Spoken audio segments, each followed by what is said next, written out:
Hey guys, welcome back to my channel. My name is Alicia and thank you so much for being here. In today's video, if y'all didn't watch my first half of January wrap up, go watch that first, but this is my second half. I know it's April. Happy April 2024. But again, in that other video, I explained why I'm just now getting into my wrap ups for the year. I was very nervous about starting this channel. But, anyways, I read 16 books in January and I went over the first 8 in that video. So, in this video, we're doing number 9 through 16. So, starting off, number 9, it is a physical book because I mostly just read Kindle books the entire month of January. But I read Tessa Bailey's Too Hot to Handle. My husband knows that I love Tessa Bailey, and he actually found some of her books at Half Price Books back in the States, and he had got me 2 of them. However, this book was just not good.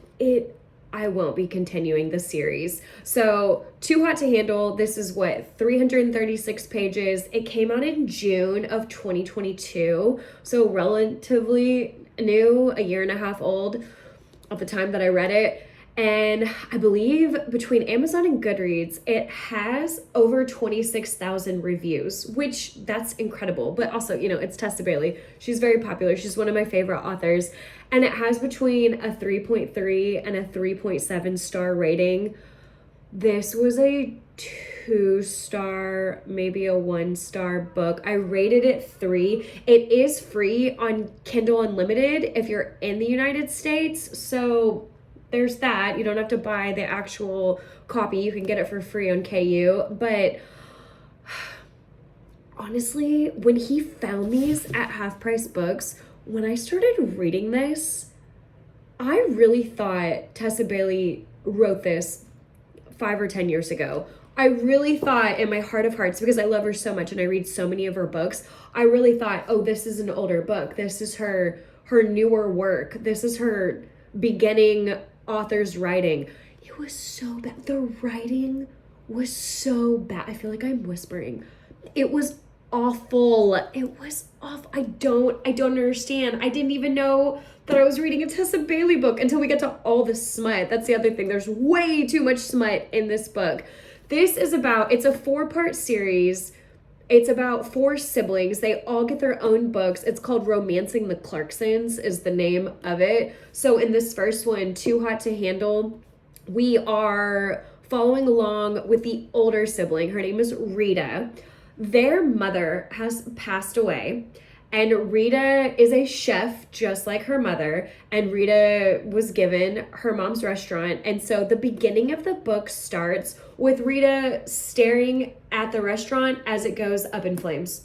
She's standing outside, there's firefighters everywhere, she's in her chef getup, and she's just watching the restaurant burn down. And one by one, she's calling her siblings and just saying, hey, mom's restaurant that she left to me has gone up in flames. And then throughout the book, you're questioning if Rita actually set the restaurant on fire, because she, I guess, became a chef and then realized she didn't want to be a chef. She realized this wasn't the career path for her. And they all embark on this sibling journey to New Mexico. I believe they're headed to New York. I don't really want to fully get into it, but I guess as their mother's last dying wish, she wanted to jump into the Hudson River. I don't know, something like that. So all the siblings are going on this road trip, I believe to New York. And so from where they are, maybe in California, I don't know, they're traveling across the United States. And so every single sibling is going to get their own romance throughout this road trip. And I think all of the romances take place in different states, ultimately leading them to New York. I could be so wrong about this. Again, it's April right now. I read this in January and I hated the book. I absolutely did not like it. But the Suburban breaks down in New Mexico, and this bad boy shows up on a motorcycle right off the highway. And he's asking, what's going on? The 4 of y'all don't look like y'all are from here. What's wrong with your car? I know someone with a shop. Anyone want to ride with me? It's so insta-lust. Rita and Jasper, literally, they just met on the side of the highway. And then she agrees to get on his motorcycle and go with him into town so that they can get someone to bring a tow truck back to tow the Suburban back to the garage. That made no sense. Also, they fall in love in 3 days. I mean, in 3 days, they are head over heels. I mean, the third act breakup was absolutely absurd. What was this book? I don't understand. I love Tessa Bailey. And even when I'm not a super huge fan of her books, I'll still rate them a 3 or a 4 star. But this was a 1 or a 2 star. I'm sorry. The writing was so bad. And why was there so much smut? I mean, I know that's typical in Tessa Bailey books that there are going to be a few graphic smut scenes. There were so many. And again, this book takes place in 3 days. 3 days. And there's a third act breakup after 3 days. I'm going to stop talking about this book. I did not read this one. This isn't even the next one in the series. This is just what was available at Half Price Books. These are old too. I got these last year in 2023. But no. I mean, read it and let me know what you think. But not a fan. Book number 10 was A Court of Frost and Starlight. Almost forgot the name of that. So this is the 4th book out of 5 in the whole ACOTAR series by Sarah J. Maas. Oh my gosh, I have fallen in love with this series. I read A Court of Thorns and Roses, the very first book, in December of 2023. And then I read the next 3 books in January of 2024. So book number 10 this time around was the novella. It's just under 300 pages. It's 263 pages. It has over 1.2 million reviews between Amazon and Goodreads. And it has between, I think, like a 3.8 and a 4.3 star rating. I gave it 3 stars. It's the novella. It's following up what has happened in the first 3 books. And it's just been pandemonium, the first 3 books. And then it ended with a war. And so now in this little novella, you're just getting happy times. The readers just wanted to read happiness and not anything looming and dreadful coming on. And so it's just a very sweet novella. A little bit boring, to be honest with you. For me personally, that's what I thought. But still really cute. Didn't really add to this series because nothing happens. I mean, it's just a little novella. A lot of people skip this novella. I did not want to do that though. It's still part of the book. It came out 6 years ago. This came out in 2018. But you just follow along with all of the characters as they're getting ready for the winter solstice, which is sort of, I guess, similar to the Muggle world of us celebrating Christmas. And you're just seeing what everyone's been up to since the war. I think it's been about a year since the war ended. And they're still trying to clean up the Night Court. You know, stuff is still destroyed. They're still just trying to make the city of Valeris better again. And you're just following along with everyone and just seeing what they've been up to as we lead into winter solstice. You've got Morrigan. Mor is a really bad gift giver. And so the whole book, you're just wondering, what is she going to give everybody? And then Cassian, you get more of his backstory. So I thought that was interesting. And then Azriel's barely in the book. He was just sort of a side character. And then you've got Nesta, who's just tainting every group moment that there is. And then Elaine's doing a little bit better with coming to terms with what she is and where she lives. And then of course Feyre and Rhysand, I mean, they are the forefront of the book. They're just my favorite couple ever. But just a sweet little novella that I gave 3 stars to. Also, with these books, I've realized I have not given y'all the genre. So book number 9, the Tessa Bailey book, Too Hot to Handle, that is a romance book, if you didn't pick up on that. And then book number 10, A Court of Frost and Starlight by Sarah J. Maas, that is a fantasy book.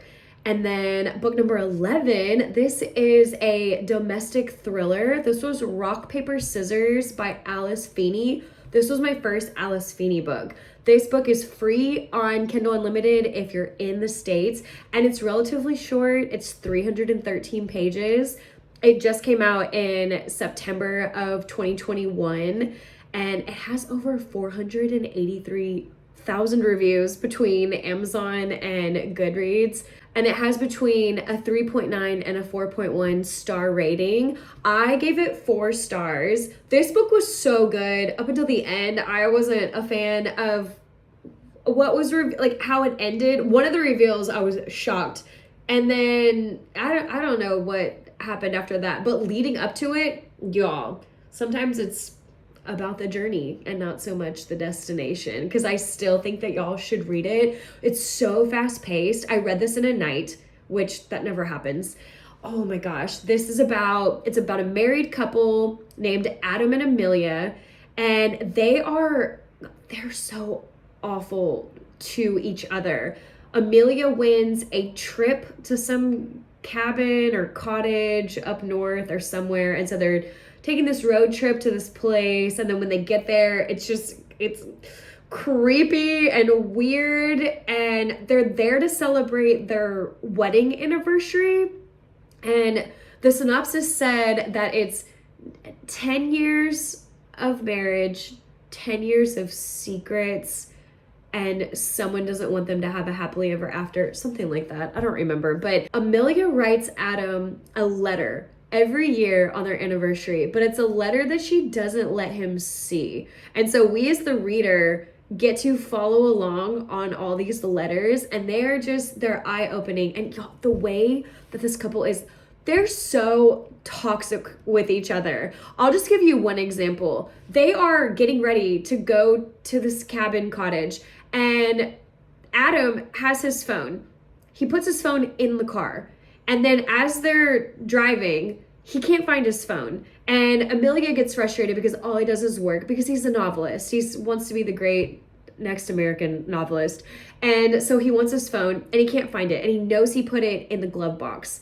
And Adam's just looking for it, can't find it. He's throwing a fit, kind of just mad. I left my phone, and we're too far in. We can't turn around.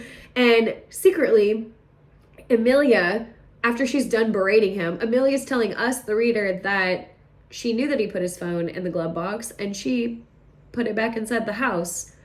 Well, then, when we get to the cabin, Adam tells us, the reader, that he knows that Amelia took it out of the glove box and put it back inside the house, and he grabbed it from the house and has it in his pocket the whole time, but he's still arguing with her about not having his phone, because then he pulls it out when they get to their destination. They're so toxic. There's so many instances of that happen, and there's just all these twists and turns, and there's a huge reveal that I was mind blown. But then as the rest of the reveals come out, I wasn't the biggest fan of them, but still I gave it 4 stars, and y'all should definitely pick this book up. Book number 12 is The American Roommate Experiment. This is a duology. It's the second following The Spanish Love Deception by Elena Armas. So this one came out in September of 2022. I don't own the physical copy, but it is free on Kindle Unlimited if you're in the States. It has over 212,000 reviews between Amazon and Goodreads, and it has between a 3.8 and a 4.1 star rating. I gave it 5 stars. I gave this one 4 stars. And then I gave The American Roommate Experiment 5 stars. It was so cute. So in The Spanish Love Deception, you have Lena. She has a cousin named Lucas and a best friend named Rosie. And so that's who it's following in The American Roommate Experiment. Rosie's kind of in a conundrum right now. She has quit her engineering job because she wants to pursue being a romance author. And she's already, I believe, published 1 book under a pen name, and it did extremely well. So now I think she's writing the 2nd book, and she's got writer's block. So she's struggling with that. And then you have Lucas. He's got his own issues that will get revealed throughout the story. But as Rosie is sitting at her apartment, it takes place in New York, the ceiling falls through and she sees her neighbor. And so she can't stay at her apartment, obviously, because maintenance and construction workers need to come in and fix this hole that's in her ceiling. And she realizes that in this book, these two got married. They are on their honeymoon. And Rosie thinks, oh, well, I have a key to Lena's apartment. I'll just go secretly stay there and not even disclose this to Lena. So she gets to the apartment. Well, as soon as she gets there, who is also trying to use their key to get in? It would be Lucas, because Lucas is coming to New York from Spain for the next 6 weeks to stay. And Rosie has no idea that Lena has told her cousin he can stay. So then he gets into the apartment. It's a whole thing. And then finally they decide that they can just live together. One can stay in the bedroom, one can stay in the living room on the couch. And they start talking and they kind of become friendly and chummy. And she opens up to him that, you know, she's an author with a secret pen name and she's struggling with writer's block. And he just says, okay, well, I'm here for the next 6 weeks. So how about we go on a bunch of experimental dates to jumpstart this next wave for your book and to give you some more inspiration and all of that. I mean, this is a romance novel. They end up falling in love, and so you're dealing with that because he doesn't live in the United States. He's not from New York. He lives in Spain. He's got to go back. And so you're just watching them navigate this and fall in love and figure out how they're going to make it work. And it is so cute, y'all. I loved it so much. I gave this book 4 stars, and then I gave The American Roommate Experiment 5 stars. I highly, highly recommend that you read it. Also, let me throw in there, Lucas doesn't know who Rosie is. He knows of her. He knows his cousin Lena has a best friend named Rosie, but he's never met her. He doesn't know her. Lucas wasn't at the wedding in Spain, and again, that gets revealed on why. So he's never met her. But Rosie has secretly been stalking Lucas on Instagram for months and months and months. So secret pining is also one of the tropes alongside, you know, the forced proximity and being roommates and him being, you know, best friend's cousin. So precious. Read this book. Book number 13 was Murder on Cape Cod by Maddie Day. I have never read anything by this author. I found this book under Cozy Mysteries on Kindle Unlimited, so it's free on KU if you're in the States. This book came out in December of 2019, and it's pretty short. It has just under 300 pages, I think 273 pages, and it has over 7,200 reviews between Amazon and Goodreads, and it has between a 3.8 and a 4.3 star rating. I gave it 3 stars. It's a cozy mystery. And I didn't realize, I've read so many cozy mysteries as of late, and I don't think I drive with them. I think they're all kind of cheesy and corny, and that's how this one was. I mean, it has a lot of good reviews, so obviously a lot of people like it, so I might be the anomaly here, but I wasn't a big fan of it. But if you're into cozy mysteries, it's adorable. It's so cheesy and cute. It wasn't for me. I wanted something more fast-paced. It was just kind of, I don't know, I was getting bored with it. It's about this girl, Mackenzie. She lives in Massachusetts. She owns a bicycle shop. She's gearing up for tourist season. Everyone's going to be coming in and renting all these bicycles. And as she's out and about near the bike shop, she finds a body. And this person's been stabbed to death. And she knows who this person is. She had just been in an argument with him a couple of hours before. And so she calls the police to say, hey, I found the body of Jake Lacey. So the police come. Well, then as they're looking into the murder, they start questioning Mackenzie because she was literally just seen arguing with him hours before he was found stabbed. But then the other tricky part is, and this is not a spoiler, Mackenzie recognizes the murder weapon. It is her brother Derek's fishing knife. And so she's trying to clear her brother's name, although no one knows that she knows that's Derek's knife. So she's trying to clear his name behind closed doors, and she thinks, you know what? I'm part of a book club and we read cozy mysteries, and I think collectively we could all get together and solve this murder. This, I mean, it's cute. It's cute. So she meets with her book club once a week. Well, then they have this impromptu meeting, and she says, we all need to just band together and just use all the tips and tricks that we've learned and read along the way and figure out who murdered Jake Lacy. And so it's just all of them gallivanting through town and questioning people and doing everything that the police should be doing, but they're doing it themselves. And it was cute. I mean, if you're into cozy murder mysteries, give this one a shot. Free on KU if you're in the States. Book number 14 is Grid by Tess Poppert. This is free on Kindle Unlimited if you're in the States. It came out in July of 2019 and it only has 4 ratings on Amazon. It is rated a 5-star across those 4 ratings, but y'all, I don't know how people are sleeping on this author. This book was so funny. I don't know if this is her first book. I know it's the first book in a series. I know a second book is going to follow, but I enjoyed this book so much. I was laughing out loud at the banter, at everything. Oh my gosh, this book, it's short. It's only 238 pages, so I don't want to say too much, but it's about a princess, a thief, and a stranger. It is dystopian. They are trying to figure out what's going on with the power gap or the power grid. It's called Grid. It's about electricity. They're trying to figure out why the electricity is off in the Attican Empire. And they're running around and it's just these shenanigans that they're getting into. And it is, the banter, I can't say it enough. The banter was top tier. I need y'all to read this book. Not enough people have read it. I've never heard anyone talk about it.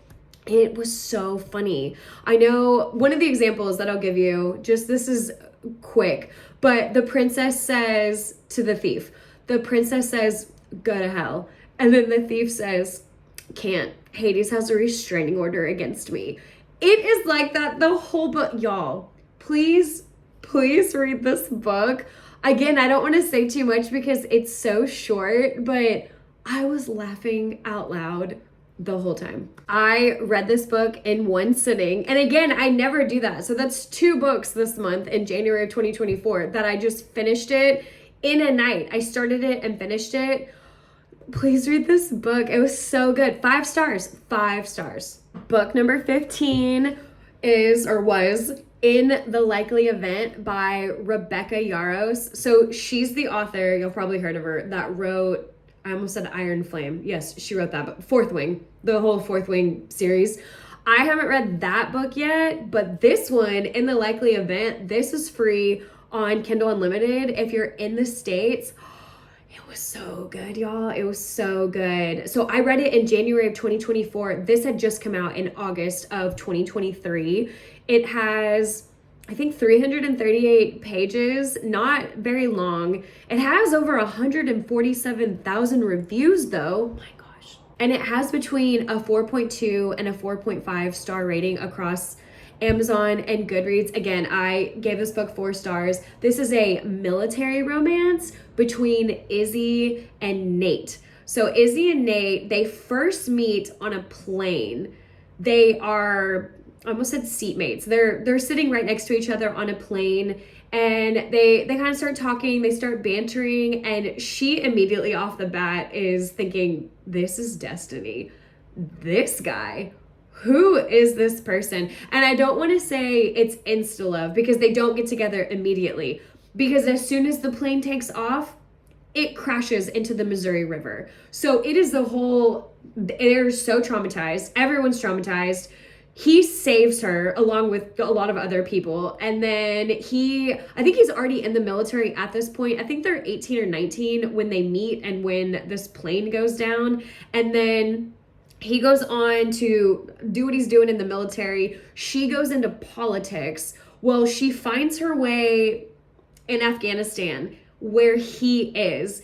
And I guess they've run into each other here and there throughout the years because she's in politics and he's in the military. They've crossed paths a few times, but now the bulk of the book is taking place in Afghanistan, and he has been tasked to kind of be her bodyguard because what she does, I guess, is super high up. I think she's granting people passports to get into the United States to leave Afghanistan.